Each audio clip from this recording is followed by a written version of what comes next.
زه درته یو دعا کوم یو کیدي دی 804 په نوم باندې عمران خان نوم یې دی زه ورته خپله دعا کوم د ما خپله دا ایمانداري ده چې هغه سړی که څوک یې ما ته هر څنګه په مخ کې راولي خو د موجوده خلکو کې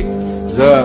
د حضرت عمر رضی الله عنه خبرې نه کوم د حضرت علی کرم الله وجهه خبرې نه کوم د صلاح الدین ایوبي او د محمود غزنوي خبرې نه کوم خو موجوده وخت کې دغه امت لپاره که څوک دی او چا په زړه کې څه شته هغه عمران خان دی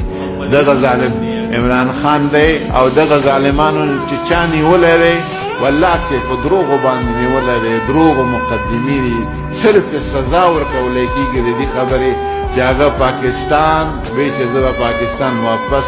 هغې خبرې ته رسومه چې پاکستان کا مطلب کیا لا اله الا الله دعا ورته په شوق د بخاري په دې ختم کې وکړئ چې خدای پاکه په خیره را خلاص کړي دا غالب وګرځوي او دا ټول ورته خدای پاکه مغلوب وګرځوي او الله تبارک وتعالی د قوم د رهبرۍ او رهنمایۍ لپاره په خیر دې قوم ته راورسوي